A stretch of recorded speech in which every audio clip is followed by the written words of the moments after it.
Oh, cool. Thank you. There was another one. Wait,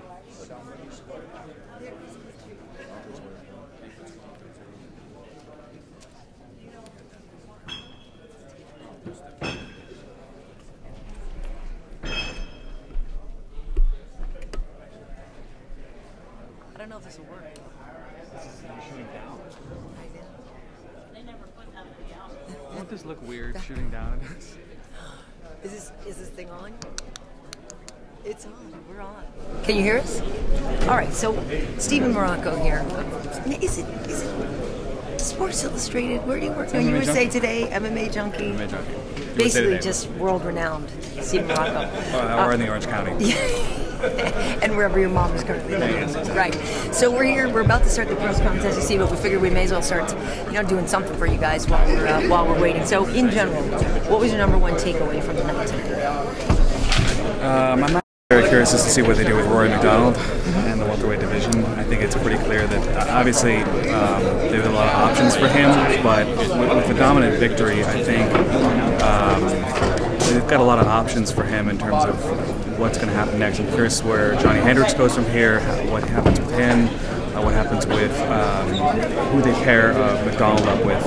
Henderson, I'm not exactly sure because it's like he was a pretty dominant victory. I don't know exactly who's next. There's a lot of guys that have lost already and guys that are just not ready for a title shot. Well, here's my thing on the Rory McDonald dominant victory. It certainly was, but was he against a true 1-7? No. So I don't necessarily like the idea of him in conflict. I understand where he's coming from. He wants that rematch. It was a dominant finish, but it's like with an asterisk. You know what I mean?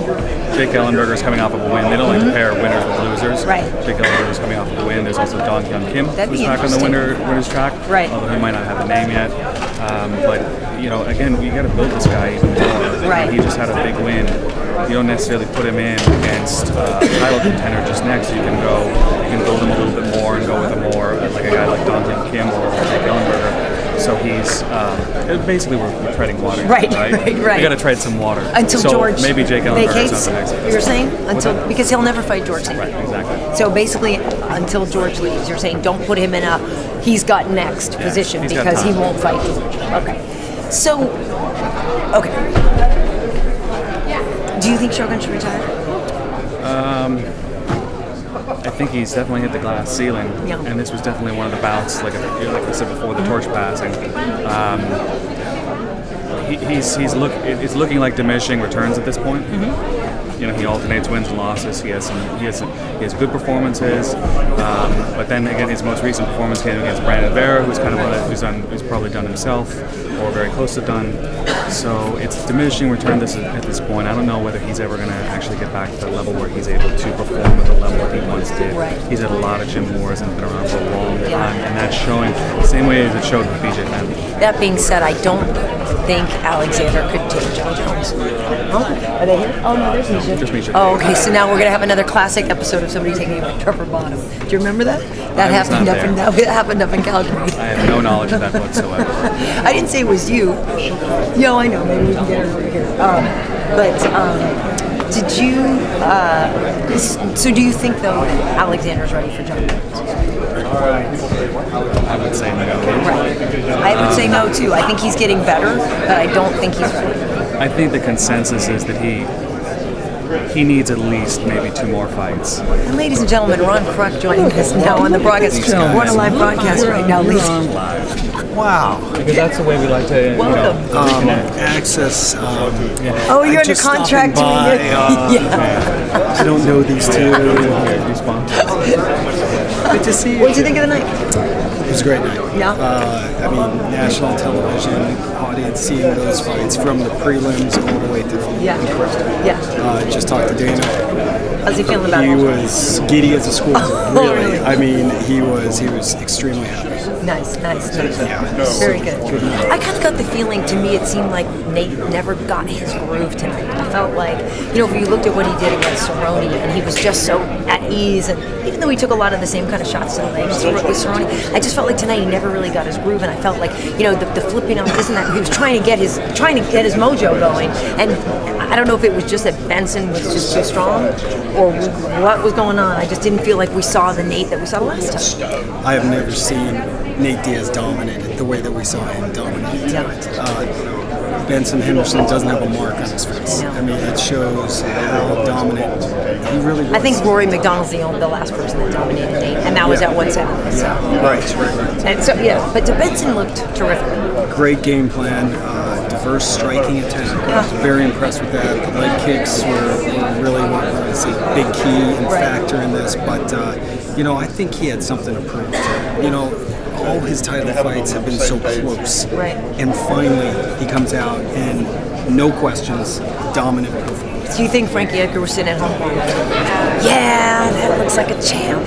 Well, there was no question in this, Right. fight. I mean, this was bell-to-bell domination. Yeah. And the thing is that it was just the perfect game plan, but it was a game plan with historical precedents. A lot of people have done this to him. A lot of people have stuck him against the cage, not let him do what he does best. Yeah. And so of all of these people, he did that the best. All right. Well, thanks for joining us. Thanks for inviting me.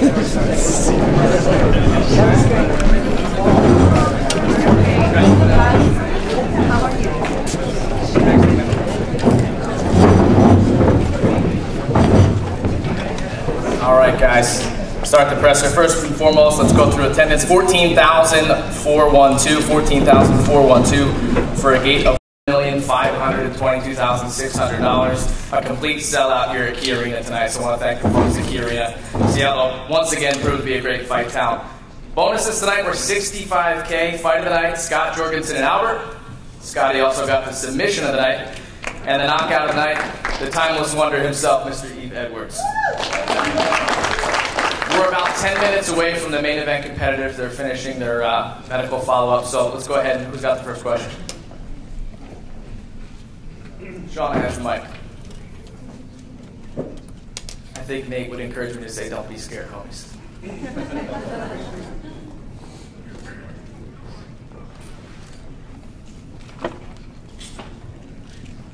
I just wanted to ask Rory the first question. Nice suit, Rory. Thanks. In the third round, you seem to have maybe possibly broken BJ's ribs in the second round, or definitely hurt him to the body. Was there any reason why you weren't necessarily going for a finish in the third round? Well, I was. It's just I was being precise about it. I was picking my shots. Being calm about the situation. I mean, BJ's a dangerous guy, so it would be kind of an amateur mistake if I just jumped on him, everything I had, and then get clipped with a shot, just picking my shots, being technical, and if the knockout came, it came, but it didn't. You didn't want to give him too much credit, obviously, going into the fight because he's a guy you wanted to beat. Do you mark it down as a great victory over a guy who is a legend in the sport? Yeah, I mean, all things aside, I mean, BJ is one of my, heroes growing up when I was a teenager, growing up in the sport. But I can't carry that mindset into a fight with somebody, if you know what I mean. If when I look across the octagon against somebody, it's just another body to me. Legend or not, I'm going in there to hurt him. So that was the mindset I was carrying into this. My question, my question also for you, Rory. First of all, congratulations. Here, right here. Great fight. Just wanted to know, you seem very collected and focused while you fight, and even right now. And even when people were booing to you after you won, how do you feel about that? Doesn't matter. I don't fight for them. I fight really? for Does it really doesn't matter? It doesn't hurt you at all? No. People could love me or hate me. I fight for myself, and because I love it. It is what it is. Something that you set your mind to change one day, or you don't care? I don't care. As long as I fight well, and I think I did. If they don't like me, I can't do anything about it. I'm just going to be me. My question is for Rory. Rory, if you do become the #1 contender, and I know you said you wanted the match with Condit, but if at any time your option was GSP because you were the #1 contender, what would you do at that point? I don't know. I'm not there yet, so I'll cross that bridge when I get there, but I don't feel that I need to fight George. I don't think it's going to happen. It won't happen. Me and him are friends. He's done a lot for me, and I'm very grateful for him. I'm not going to stab him in the back. And I don't want to wreck my opportunity training at TriStar. They've done a lot of things for me. So I don't know. We'll see. We'll see what happens. There's lots of fights for me right now. Right. I think the quote after with Joe Rogan was, "You felt humiliated. The only guy that humiliated you was Carlos Condit." That performance was great, although you lost. Can you expand on why you feel humiliated, even though it was a great performance? Yeah, because I was just laying there getting beaten on. My face looked like I was the guy from the Goonies after. I was embarrassed. I was embarrassed about my performance and how I held myself. And it did a lot of damage, and I don't think I've been the same person since. So I want to get that back.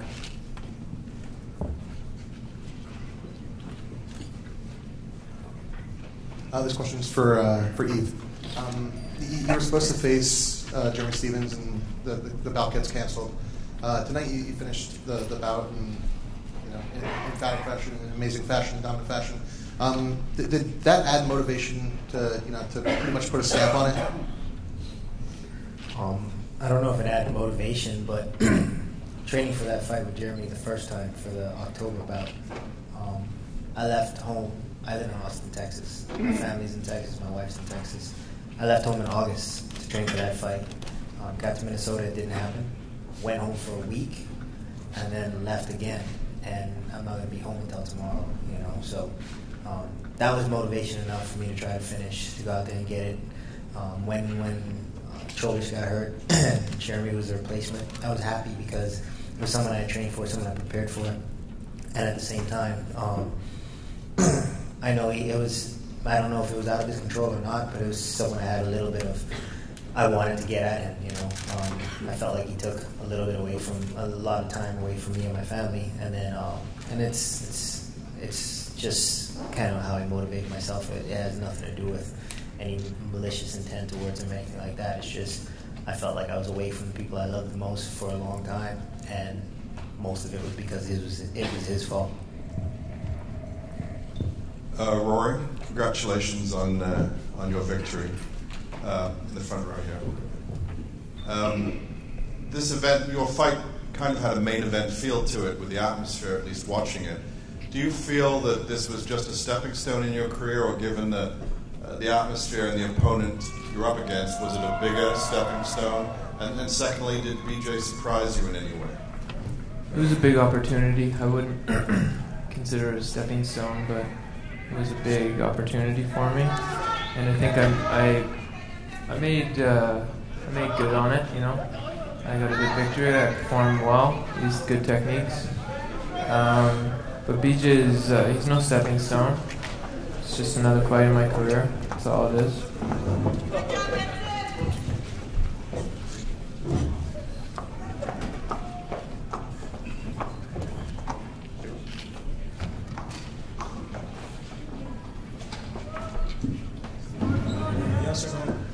I have a question for Alex. In the first round, he had you in a heel look, I think it was, kind of. How close was it, and how did you? What went through your mind? Because he said in the pre-fight interviews that he was looking for a leg lock. Yeah, no, I was just super scared for him to pull it, but I rolled around and I managed to. I got free from it, so. It was good. He didn't have it, but I was scared for it though. How do you rank your performance, and do you feel that you've you deserve your title shot now? Absolutely. No, it wasn't. You know, I feel great. You know, it's Shogun, it's a legend in the sport, and you know, I was starstruck. You know, it's I've been looking up to him for a long time, and it's just an honor to fight him. So it was my day today, and got to win. One last question. You took him down on several occasions. Was it part of your game plan, or was it just to show that you could take him down and get up again? No, it wasn't part of my game plan. Dave, I'm not sure if you can answer this unless Dana's out there, but is there any confirmation that Alexander does have a title shot? Dana said he's going to go back and chat with Joe, make a decision in the weeks to come. Fair enough. My next question is for Benson. Benson, obviously a stellar performance. A lot of media, Cage side, were discussing how we anticipated a fight with Nate Diaz to be much closer, but it really shows the difference between the world's best #1 fighter versus the #1 contender. Is that how you feel after that performance, considering how dominant you were? No, I wouldn't say that at all. You guys, media side, might want to word it that way, but that's not the case at all. Every fighter up here, every fight's a close dog fight. Sometimes we go out there, sometimes we get knocked out in the first 7 seconds. That might be, 1 out of 10 times. But that one time, that's the reason why we fight. I think there's more of a case stylistically. The last couple fights were a little bit closer. But when you only have 2 skirmishes per round, 3 skirmishes per round, it's hard to have a really decisive fight. But we all fight. Everyone on this dais, we all fight to end fights. We fight aggressively. But sometimes that's not the case. We try and go out there, we try and get the W and do whatever it takes to get that W. Sometimes when you have the opponent and then he walks forward, you walk forward, then you get better stylistic matchups. And that's was the case tonight. We matched up pretty well, and it went my way, and I'll take it. But if we fight 10 out of 10 times, I intend on winning 10 out of 10 times. But you never know. That's the reason why we fight 10 out of 10 times. And Nate might beat me a few of those times. That's the nature of the sport. Just one question for Rory, to your right. One thing the crowd did boo was when you did the Ali shuffle in the second and third rounds against BJ. Can you talk about what you were doing there, and did you hear the boos when you did that? No, I was pretty focused on what I was doing. It's just something I do. I change it up, helps me relax, mixes it up, make him pay attention to my footwork and stuff. It's just a distraction method, it's just a technique. It's not showboating or anything, it's just a technique. Question for Benson.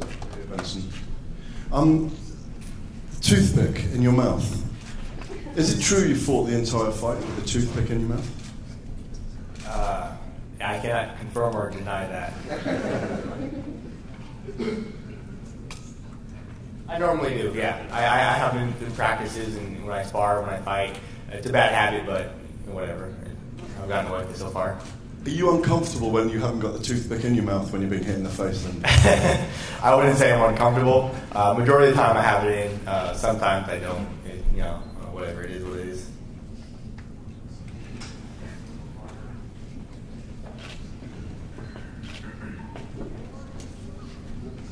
question's for Benson Henderson. Ben, what did Nate say to you after the fight? And were you surprised by the class that he showed after the fight? No, not at all. I think a lot of the media and fans give Nate a little bit of a hard time. He might come across a certain way, and you guys might paint him in a certain light. But Nate's a good dude. You know, he does certain things because he's an emotional fighter. We're all emotional fighters. We're emotional guys. Maybe we weren't hard enough as kids or something, but you know, like we're emotional guys. He does things to get himself worked up. It's not about disrespecting his opponent. He's not trying to really disrespect his opponent. He's trying to do whatever it takes, whether it's the Ali shuffle or whatever it is. He's trying to do what it takes to get himself worked up. He wasn't necessarily like disrespecting me. He's just doing what it takes to get himself worked up and ready to fight. You know, that being said, I was able to stay calm and focused and still do my game plan and not get into that sort of mental warfare. And do you remember what he said to you? Oh yeah, after the fight he just said good job. He said good job, great fight. You know, with tough fight and congratulations and all that stuff. I said the same thing back to him. Congratulations. Thank you. Yeah, Dave, this one's for you. I've never heard about this. This toothpick thing. Is this even legal? Sorry, man. It's a great performance, Vince, and not trying to ruin it. Don't get me in trouble, man. I know. Sorry, but I gotta ask. Is this something that is even? Well, it's gonna be checked from now on, or? For starters, I can't even tell if he's serious or joking. But I'm sure the commission wouldn't want a piece of wood in his mouth during the fight. But he's smooth for a reason.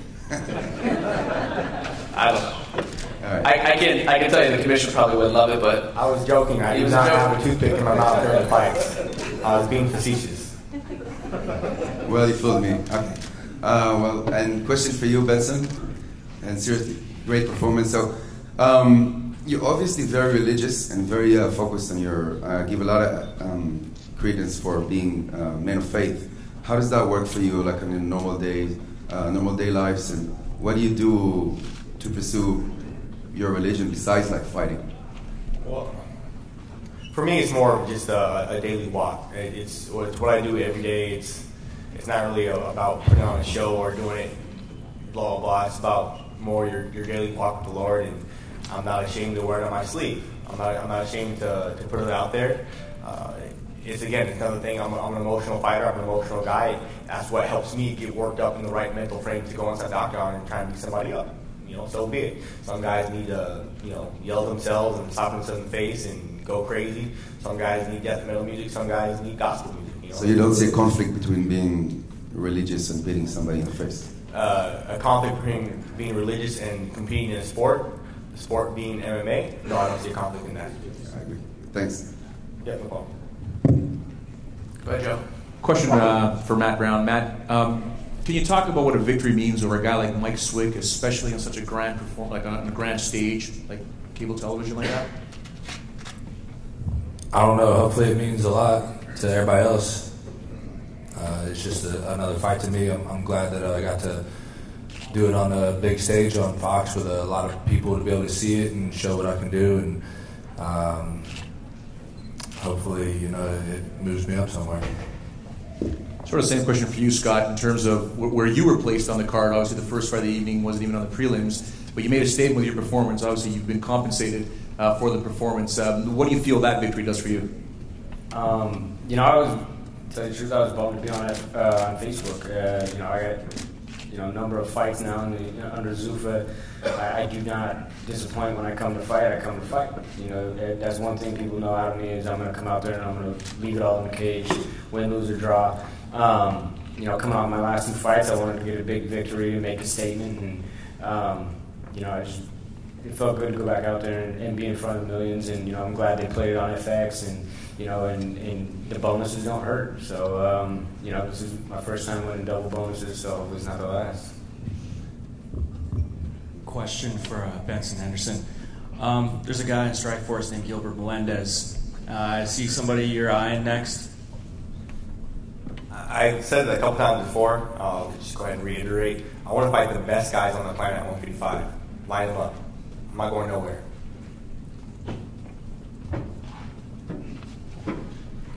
Just give you guys an update. We're about 5 minutes away from Nate. Question for Benson. You mentioned right after the fight, you mentioned a couple of friends who've been going through tough times. I'm curious if you could kind of go into a little more details about that and kind of why you chose this big Fox stage to talk about them and not yourself. I guess it's maybe just part of personality, but my training partners, my best friends, we get there every day. We beat each other up. Victor Meza, Yahtzee Meza, their mom right now is battling a really bad case of lymphoma, cancer. And then my business partner, my other good buddy, Joe Urban, his son died last week. His son died, his 17-year-old son, in a hiking accident. It makes you realize there's a lot more. I love fighting, winning. I didn't get double bonuses, but double bonuses are nice and stuff. But there's a lot more important stuff than fighting, guys. Like competing, football, NFL, NBA. There's a lot more important things in life than that. So I just wanted to take a time and reiterate that and tell the world, man, show some love to your loved ones, hug up on them, and cherish the time you have, because you never know. His son was 17 years old, and it hit him pretty hard. It hit me pretty hard. Victoria Meza, my buddy's mom, thinks she's going through a pretty bad case. It's that's tough right there. One other non-fight question for you. Tattoo on your back. Is there a story behind that at all? I guess there's a story between all tattoos. That's kind of well, for me, every tattoo I have, there's a story behind it. There's a pretty long, good story behind that one, but we don't need to get into that right now. But there's a couple of meanings behind it. I would like to think it's a pretty decent story behind it, but yeah. Benson over here. This being kind of your hometown, how did you feel the fight card was received and how the crowd was tonight? I thought the fight was amazing. I thought it was a great night of fights. The fights were sold out in the first 20 hours or something ridiculous like that. They had to open up extra seats. They closed off a couple of boxes and opened up more seats because we sold out so quickly. MMA in Washington is growing. It's getting big. I like it. I like coming home, having all my old high school buddies, I'll be there at the fights cheering you on. All my, my mom, my cousins, and my cousins' cousins, and cousins' and my cousins' friends being in the arena. It's pretty cool, man. I definitely dug it. It was a great atmosphere. It definitely got me hyped. I'm pretty easily hyped though, so I thought it was good. Right here, my question is for you, Matt. You kind of fly under the radar. When you look at your statistics, you've got incredible numbers, and yet you're not a name that necessarily people think of when they say, "Oh, what about this great fighter?" I'm just curious how you feel about flying under the radar. Do you want to have a higher profile? Or are you comfortable where you are? And obviously you got a main card fight tonight, but I'm just curious if you feel that you get overlooked at all. It doesn't really bother me at all.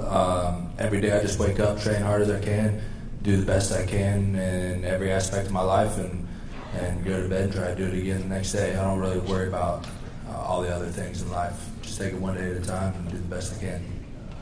Thank you. Question over here for Yves. Yves, to your right, over here. A bunch of us were talking about your earlier days from your fights with Aaron Riley all the way up until this point here, how you're still considered one of the elite. Can you walk us through what you're going through, like what's going through your mind right now, and you think back how long you've been fighting? You're 36 years old, and you're still amongst one of the world's best.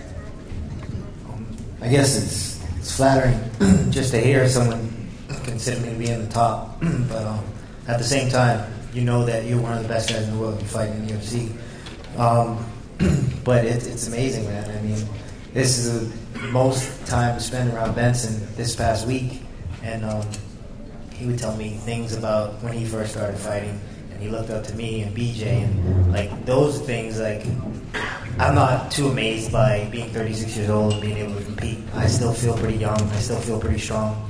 I'm still getting better every day, but it's things like that when Nate is a guy that I rolled with at like UFC 49. He was just a kid, and I was like, man, this kid is really good. Now he's a contender. He's fighting for the belt. Benson was, telling me about times that he would mimic me in fights and whatnot. And like, that's flattering. That's huge to me. That's bigger than being 36 and fighting, because sport is huge now. You know, I didn't think this would happen in the lifetime of my career. The way the sport has grown, and then to see these young guys that are amazing athletes, and for them to appreciate things I've done in the past and still appreciate me, that's huge to me. I mean, this sport is great, man. All the people that have been around have helped me get through this and helped me continue. You know, I mean, shoot, my wrestling coaches are like 25-year-old guys. You know, so it's one of those things that I'm just glad to be around. Being 36 doesn't mean much to me. I still feel like a kid inside. I haven't been on the wrong side of a lot of wars, so I'm going to stick around as long as I can. A question for Nate. Just wanted to ask how you felt about your performance, where you felt you went wrong, and where you go from here.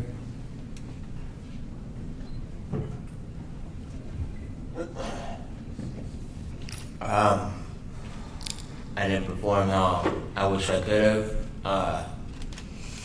I got a punch in the eye pretty early in the fight, and things were blurry. It never came back. I was waiting for it to recover, and when it did, I was gonna come back strong, but it never did. So Ben did great. He landed a good shot early, and I waited. And I think if I would have tried any harder, it could have got worse for me. So I did what I could. Was the doctor trying to stop the fight between the 4th and the 5th round? Nah, he asked me if I could see. He never said anything about stopping it. What could you see? Was your vision impeded? It was blurry. I was screwed. But I got to do what I got to do, you know. I'm a soldier trying to represent for my team, trying to stand there strong, and if I was going to get finished, I was going to get finished. But I think I had it in there enough to stay strong. But like I said, if I would have tried to get up with anything or try to aggress too hard, I think things could have got worse. So like I said, I was trying to wait for the eye to recover and talk and see straight, because I knew it was coming back, and I knew I could come back strong from it, but never did. I ran out of time with it, and sucks, but whatever. That's what happens. Good job, man. Do you hope that Gilbert is the next guy? This is sort of... No one's stopping Gilbert Melendez, so I hope. I think that it should be. Definitely, Ronda's definitely deserves the championship belt. She's awesome, you know.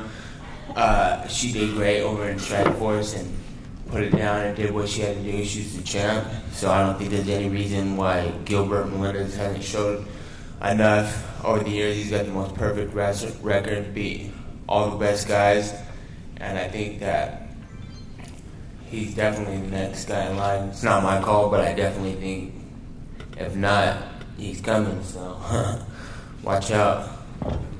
When would you like to get back in there? As soon as this eye heals up, I'm ready to go. Thanks.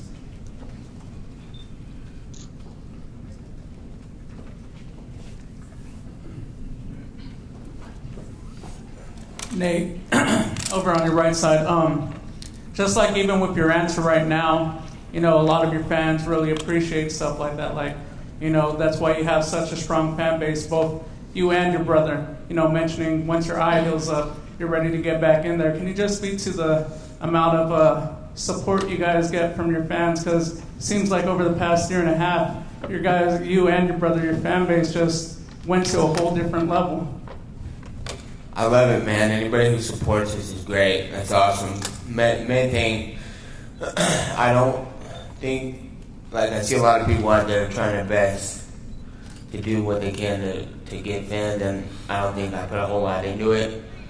And they still support, you know, and I appreciate it. Anybody out there showing love, and you know what, even if anybody out there hating, they're supporting too by paying attention. So whatever, you know, it's cool. I appreciate the love and support, and my brother, I'm sure he does too. I don't want to speak for him, but you guys are hardcore supporters out there for the people who are.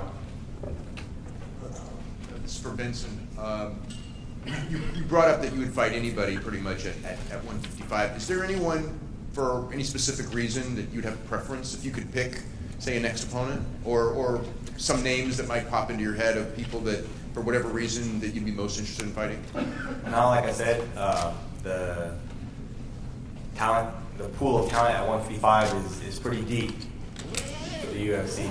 I want to face any and everybody. I really, literally, I want to beat up everybody at 155. Sorry, but I think to be the best, you have to beat up everybody. That's what I want to do. I want to beat everybody up. The best fighters on the planet, line them up. Let's go. Is there any preference to say just Pettis only because he was the last one to beat you, or does it really matter at this point? I don't have a preference to anybody. I said it a couple times. I don't know how to reword it for you, but I don't have a preference for anybody. The best fighters on the planet, they work their way up. They get to the UFC contender, and then we face off, and we see who's better. That's what I want to do. I want to fight the best guys on the planet. I don't care who they are. Yeah, it really doesn't matter to me. No.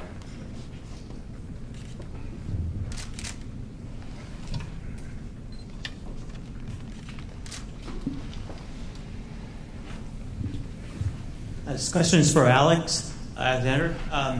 You're hoping for a title shot after your performance against Shogun. If you do fight John Jones, if he's the winner of against Sonnen, do you see any weaknesses in his game?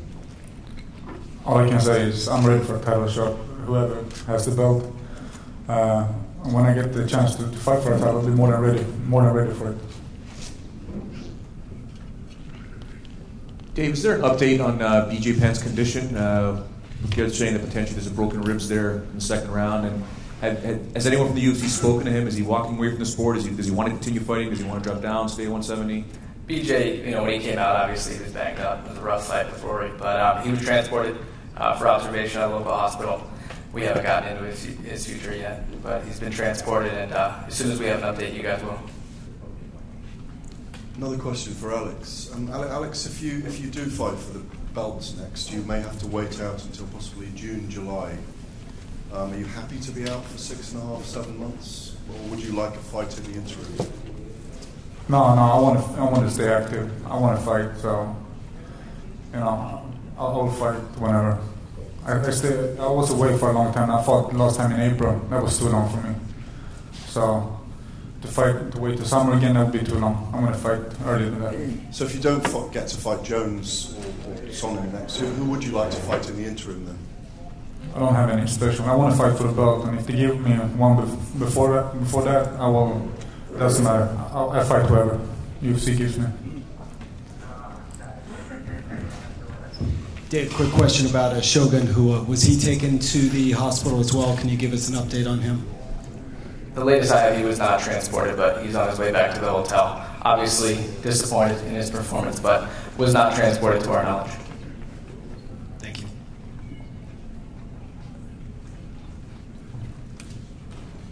Questions for Nate. Right here. You look like you wanted to say something after the fight to Joe Rogan. They didn't give you a chance to get on the mic. Was there anything that you wanted to say? I just, I didn't know if they wanted me to talk or whatever they wanted, so I just went to see if I got a turn. Nate, to your right, I have a bit of an odd question for you. There's a strong possibility that Ben fought tonight with a toothpick in his mouth, and I'm just wondering if you can comment on it, if you have any thoughts at all on him fighting with a toothpick in his mouth. I don't know if he did, but that's weird.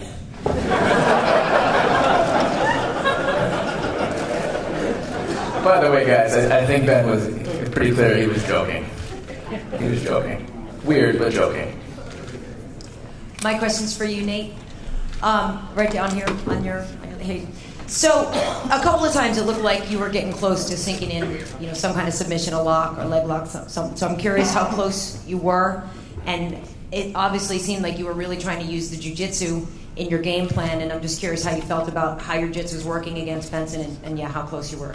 I feel like I probably should have went a little harder for some of the knee bar and heel hook for the finish, I've seen him in fights get out of stuff, so at the same time, I'm kind of indecisive about, you know, going all out, going hard, and you know, I don't want to work too hard for something I wasn't gonna get. So, but yeah, maybe I should have worked a little harder for some of this stuff, but I didn't. And in between rounds, you know, what were your brothers? What was Nick saying to you? I mean, if you're in a fight and you know that you're not winning, I'm just curious what kind of advice you get, what kind of words you hear from him. Yeah, him and Gilbert were giving me good advice. They were telling me go on top with the leg locks and or try to finish 1 and 2. And I think, like I said, I was blind most of that fight. In the first round, I got punched in my eye, so I couldn't see, and I was kind of waiting it out. I was like, I didn't want to go too hard for something. I didn't be tired from trying something, and I was gonna be all blind and taking punches. So I was trying to be a little more smarter.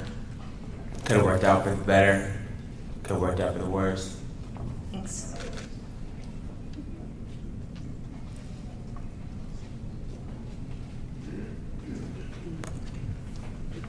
I have a question to Henderson. On your way out, on your right, on your left, right here. On your way out, you challenged Anderson Silva. Was it serious or was it a joke? You want to get me killed? I'm going to challenge Anderson Silva. You were screaming, Anderson, where is he? Where is he? I'm going to challenge Anderson to his record book. Yeah, or his place in the record book. So don't get me beat up, man. Another question to Alex.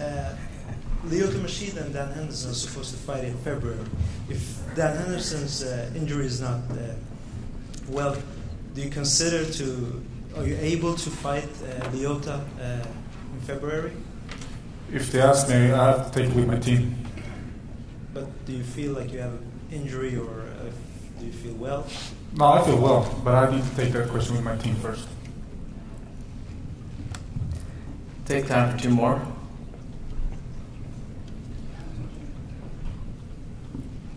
It's a question for Rory. A lot of people here to see you tonight. There were some Rory chances, to let you know. And a lot of people came from your hometown. And at the end of the fight, you talked about fighting possibly Carlos Condit in March. I know that there's a scheduled date, more tentative anyway, to Montreal. What about, there's strong rumors that possibly the UFC could come back to Vancouver. Would that also be something of interest to you? Yeah, for sure. Anywhere in Canada is cool with me. Whatever. Doesn't matter. Quickly, this is for Scott. Scott, you're well known for your, right over here, Scott, coming out of the gates fast. We talked before the fight, in the pre-fight interview, you said that you went back and kind of going back to your roots and different kind of game planning. You won 2 bonuses tonight, so it sounds like that worked out pretty well. Can you talk about kind of what you did to adjust for this fight? I stuck to my game plan. My last few fights, I fight, like Ben said, we're emotional guys. We get in there, and if you hit me once, and then I start to lose my cool a little bit, and it becomes I'm going to hit you as hard as you can hit me. That's what played out with Barao, as what played out with Wineland. I came up short on both those, but going into this fight, I put together a good game plan with my coaches, Saka Sim and Diego Moraes. I had Joe Warren in the corner just for he's moral support. He's loud and moral, but I just went in there and I put on exciting fights. I go in there to fight to impress myself, and I don't enjoy fighting a boring fight. I want to go out there. I want to have fun. I do this sport because I love it. And it's not fun to go out there and fight safe or fight boring. So I went out there. I fought smart. Got in a couple sticky situations that appeared dangerous, but I was completely safe. Removed myself from them and finishing just in time, 1 second. So I feel good about it. I'm glad to be back in the win column. The last 2 fights skid. It's hard for me because it's the first time ever it happened, especially after the loss to Wineland, losing it by TKO, KO, however you want to call it. So it just feels good to be back. All right, before we get out of here, once again, just want to say thanks to the Key Arena. We do a lot of great arenas every year all across the world, and Seattle once again proved how great of a fight town. UFC continues to roll on. We have the tough finale with Pearson and Soteropoulos next weekend, as well as Mitrione and Nelson. December 29th, Velasquez versus Dos Santos 2, and then January 26th, we're back on Fox with Dodson versus Johnson for the flyweight title. Thanks again, guys. Thanks, and we'll see you next time.